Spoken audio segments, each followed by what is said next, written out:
નમસ્તે વિદ્યાર્થી મિત્રો, આજે આપણે એમકોમ સેમેસ્ટર 2 ની અંદર વાત કરવાની છે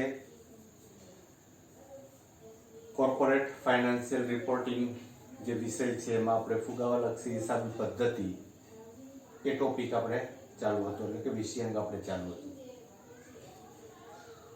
જેમાં ઓફલાઈન શિક્ષણની અંદર આપણે વાત કરી. ઘણા દાખલાઓ પણ આપણે કમ્પ્લીટ કરેલા છે, છતાં પણ આપણે ફરી પાછી એ બાબતોને એ સમજી લઈએ. આપણે ગયા લેક્ચરની અંદર પણ એ બેઝિક બાબતો આપણે સમજ્યા.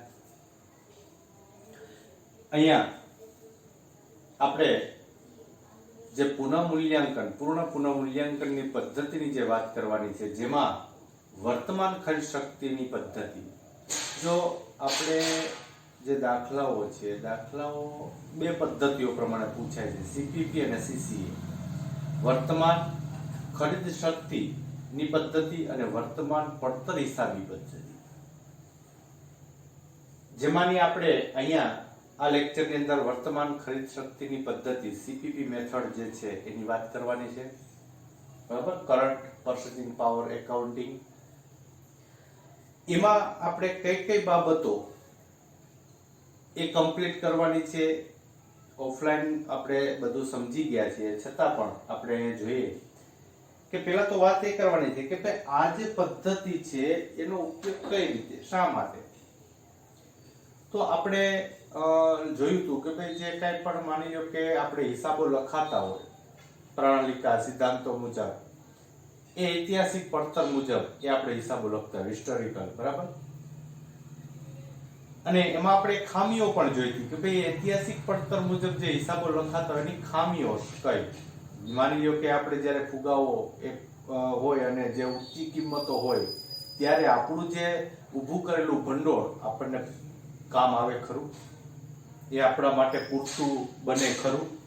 જે હિસાબો આપણે દર્શાવીએ છીએ એમાં જે આપણે પડતર લખીએ છીએ એ પડતર હાલની વર્તમાન સ્થિતિને અનુરૂપ છે ખરી. આ જે બધી ખામીઓ છે, ખામીઓને દૂર કરવા માટે આપણે આ મેથડો મુજબ આપણે હિસાબો લખાતા હોવા જોઈએ. તો વાત એ આવે કે ભાઈ એ ઐતિહાસિક પડતર છે, એ પડતરને સીપીપી વર્તમાન ખરીદ શક્તિની પડતરમાં કન્વર્ટ કરીએ તો સ્વાભાવિક છે કે પહેલી જે પડતર છે એના કરતા આમાં એક કિંમતોમાં ફેરફાર થવાનો, વધારો ઘટાડો થવાનો, જેને લીધે નફો અથવા નુકસાન પ્રાપ્ત થશે. તો એ બાબતો આપણે સમજવાની છે. આમ 4 ટોપિક છે. જો અહીંયા આપણે 2 ટોપિકને આ લેક્ચરની અંદર ધ્યાનમાં લેશું. આમ 4 ટોપિકના દાખલાઓ પૂછાય છે. કઈ રીતે? તો કે કુલ દેવા અને કુલ મિલકતો પરનો નફો નુકસાન જાણવો, છેવટના એટલે કે આખરના સ્ટોકનું મૂલ્યાંકન, એટલે કે જે વેચાણ પડતર છે, વેચાણ પડતરને આપણે સીપીપી મુજબની ગણતરી કરવી, જેમાં આખરના સ્ટોકનું મૂલ્યાંકન કઈ રીતે કરવું, એ નફા નુકસાનનું પત્રક જે છે એ સીપીપી મુજબ તૈયાર કરવું, અને વાર્ષિક હિસાબો સીપીપી મુજબ તૈયાર કરવા. આવા જે દાખલાઓ છે એ અપેક્ષિત છે. તો અહીંયા વાત એ આવે કે ભાઈ આપણે ઐતિહાસિક પડતર મુજબ જે હિસાબો લખાયેલા છે એને કઈ રીતે સીપીપી મુજબ ફેરફાર કરવા, અને ફેરફાર કેવી રીતે થાય. તો અહીંયા મહત્વની બાબત છે ભાવાંક, સૂચકાંક. બરાબર, તમે આંકડાશાસ્ત્રની અંદર આ સૂચકાંક એ તમે સમજી ગયા હોય.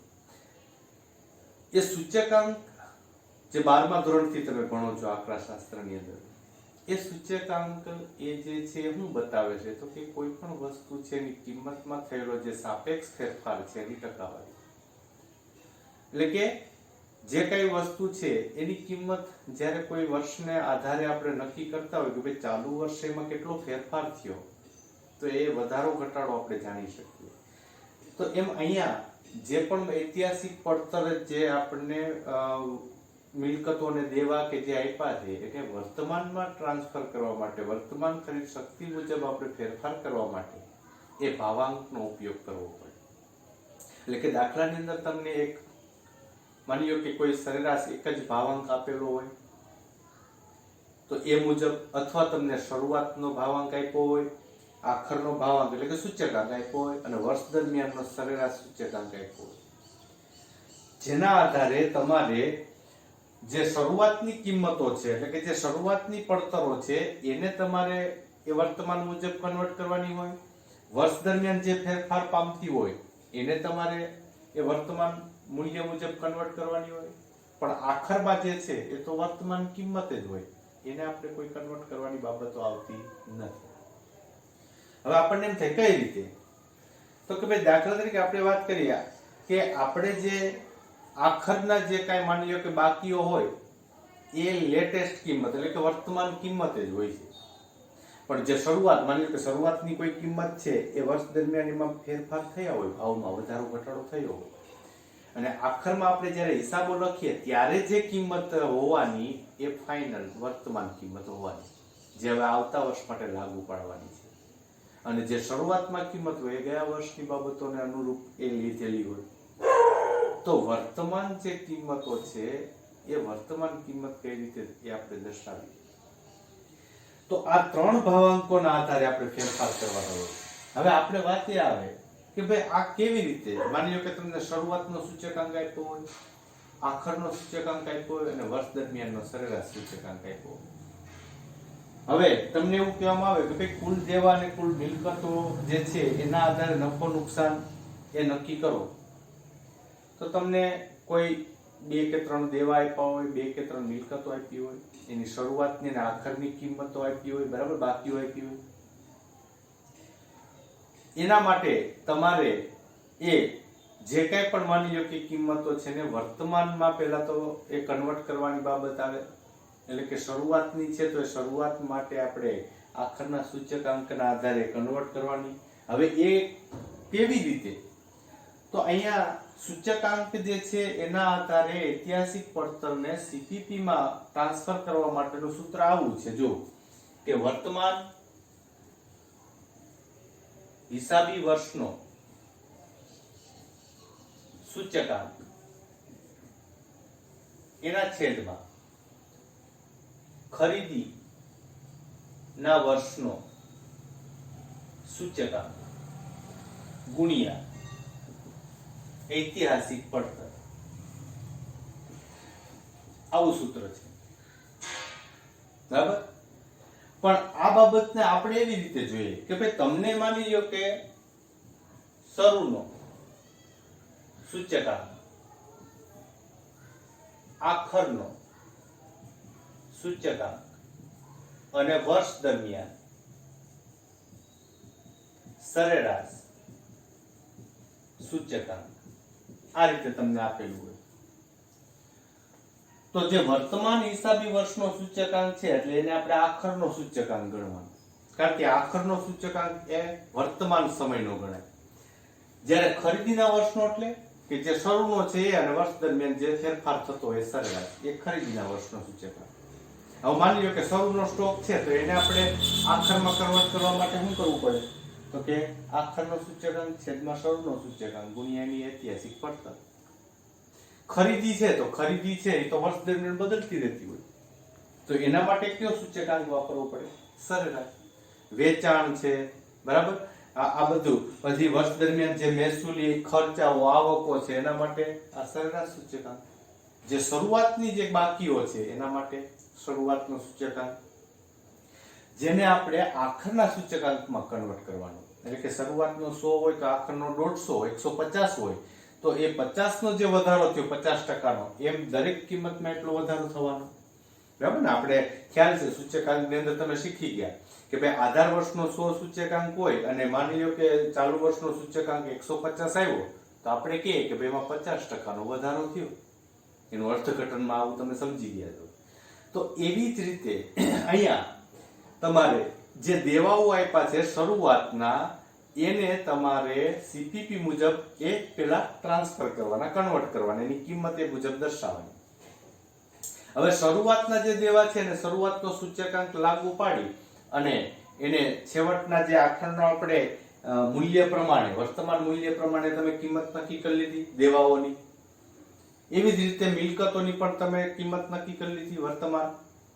હવે એ કિંમત સાથે તમને જે આખરની કિંમત ખરેખર આપી છે એને સરખાવવાની. સમજે તમને? જો આ કુલ દેવા અને કુલ મિલકતોની વાત આપણે નફા નુકસાનની કરવાની આવશે ને દાખલાઓમાં, એમાં તમને શરૂઆતની અને આખરની બંને બાકી આપેલી હશે. તો શરૂઆતની જે બાકી છે ને તમારે વર્તમાન સીપીપી મુજબ એ પેલા ટ્રાન્સફર કરી લેવાની કિંમત, એનો ટોટલ કરી લેવાનો, અને ખરેખર જે આખરની છે એની સાથે સરખાવવાની. હવે માની લો કે કુલ દેવાની અંદર જે વર્તમાન ખરીદ શક્તિ મુજબ જે આપણને પડતર મળી એના કરતા જે આખરની પડતર ખરેખર આપી છે ઓછી હોય તો નફો ગણાય. જો સમજો, દેવામાં જે હું જવાબદારી દેવાઓની વાત કરું કે દેવાઓમાં એની વર્તમાન જે પડતર છે વર્તમાન પડતર કરતા ખરેખર પડતર ઓછી હોય તો નફો ગણાય અને વધુ હોય તો નુકસાન. એનાથી ઉલટું, જે વર્તમાન પડતર મુજબ મિલકતોની કિંમત આપણે મેળવી એના કરતા ખરેખર જે કિંમત છે ઓછી હોય તો નુકસાન ગણાય, વધુ હોય તો નફો. તો આ રીતે એ આપણે નફો નુકસાન જાણવાનું, અને પછી એ કુલ દેવા અને કુલ મિલકતોના આધારે જે કાંઈ નફો નુકસાન મળ્યો હોય એનો તફાવત જે ઉભો થાય એનો જે તમે સરવાળો કરો અને જે મળશે એ સીપીપી મુજબ નફો નુકસાન મળશે. આ બાબત આપણે ક્લિયર કરવાની છે. પછી આખરના સ્ટોકના મૂલ્યાંકનની વાત કરવાની છે, જેમાં આપણે વેચાણ પડતર એટલે કે તમને લીફો અને ફીફો પદ્ધતિએ સ્ટોકનું મૂલ્યાંકન સમજી ગયા છો કોલેજ લેવલે. અહીંયા આપણે વ્યવહારો કઈ આપેલા નહીં હોય, આપણે ખાલી શરૂ સ્ટોક, ખરીદી અને આખા સ્ટોક આ ત્રણ બાબતો આપી હોય, જેના આધારે આપણે વેચાણ પડતર નક્કી કરી શકીએ. બરાબર ને? વેચાણ પડતરનું સૂત્ર બધાને ખ્યાલ હશે, શરૂ સ્ટોક પ્લસ ખરીદી પ્લસ ખરીદીના ખર્ચા માઇનસ આખા સ્ટોક. અહીંયા ખર્ચાઓ આપણે ખાલી ત્રણ સ્ટોકની વાત કરીએ, બરાબર ને? એટલે કે શરૂ સ્ટોક, ખરીદી અને આખા સ્ટોક. ખર્ચાઓને આપણે જોવા નથી. તો વાત એ આવે કે ભાઈ એમાં કઈ રીતે, તો કે આપણે શરૂઆતનો સ્ટોક હોય અને વર્તમાન પડતરમાં ફેરવવો હોય તો આપણે શું કરશું? આખરનો સ્ટોક છેદમાં શરૂનો સ્ટોક, એટલે કે આખરના સ્ટોક મુજબની જે આપણને આખરનો સૂચકાંક એને ભાગ્યા શરૂનો સૂચકાંક ગુણ્યા શરૂ સ્ટોકને ઐતિહાસિક પડતર. પછી ખરીદી આપી હોય તો ખરીદી માટે કયો સૂચકાંક હોય? સરેરાશ. એટલે એના માટેનું સૂત્ર આપણે શું વાપરીએ? તો કે ખરીદીની જે ઐતિહાસિક પડતર આપી એને ગુણ્યા શું કરશું? તો કે આખરનો સૂચકાંક છેદમાં સરેરાશ સૂચકાંક. એટલે એની પડતર વર્તમાન મુજબ થઈ જાય. હવે શરૂ અને ખરીદીની તો વર્તમાન પડતર થઈ ગઈ, આખરના સ્ટોકની, હવે આખરનો સ્ટોક તો આખરમાં જ હોય તો એ તો આપણે એમ સમજીએ કે ભાઈ એ તો વર્તમાન કિંમત જ હોય. નહીં, ત્યાં આપણે ભૂલ કરી બેસીએ. જો એને લઈ લઈએ તો એમાં આપણને હિસાબો સાચા મળશે નહીં, કારણ કે આખા સ્ટોક એ કઈ પદ્ધતિથી દર્શાવેલો છે એ પેલા મહત્વનું છે. અહીંયા ફીફો અને લીફો એ મહત્વની બાબત કે જો આખા સ્ટોક ફીફો પદ્ધતિએ લીધેલો હોય, જે આપણે કહીએ ને કે ભાઈ આખાના સ્ટોકનું મૂલ્યાંકન ફીફો પદ્ધતિએ થયું હોય તો સ્વાભાવિક છે કે ફીફો એટલે કે પહેલો આવેલો માલ પહેલા આપી દીધો હશે, તો આપણી પાસે જે છેલ્લે હાથ પર માલ હશે એ કયો હશે? તો કે જે વર્ષ દરમિયાન ખરીદી થઈ હશે એ ખરીદીમાંનો સ્ટોક હશે. એટલે કે એની અંદર જે કાંઈ ખરીદી થઈ છે એ ખરીદી માટેનો સ્ટોક એમાં રહેલો હશે. તો એને આપણે વર્તમાન ખરીદ શક્તિ સાથે સરખાવવા માટે સરેરાશ સૂચકનો એટલે કે સરેરાશ સૂચકાંકનો ઉપયોગ કરવો પડે. પછી બીજું કે માની લો કે લીફો પદ્ધતિનો ઉપયોગ થયેલો હોય તો કે લીફો પદ્ધતિમાં શું હોય? છેલ્લે આવેલો માલ પહેલા આપેલો હોય, તો સ્વાભાવિક છે કે જે ખરીદી થઈ હશે એમાંથી જ માલ આપેલો હશે, એટલે જે શરૂઆતનો સ્ટોક છે તો એમનો જ હશે. પણ અહીંયા એવું વાત બને કે ભાઈ શરૂઆતનો સ્ટોક ઉપરાંત જો વધારાનો આખર સ્ટોક હોય તો એ ખરીદીમાંનો પણ હોય. એટલે કે જો લીફો પદ્ધતિ હોય તો જે આખા સ્ટોક છે એ આખા સ્ટોકની અંદર શરૂ સ્ટોક પ્લસ ખરીદી આ બંનેનો સમાવેશ થયેલો હોય, તો તમારે જેટલો શરૂઆતનો સ્ટોક પ્રમાણની કિંમત છે એને શરૂના સ્ટોક મુજબ એટલે કે શરૂઆતના સૂચકાંક મુજબ વર્તમાન કિંમત શોધવી પડે, અને જે બાકીનો છે એના માટે ખરીદીના સૂચકાંક એટલે કે સરેરાશ સૂચકાંક મુજબ એક કિંમત લેવી પડે.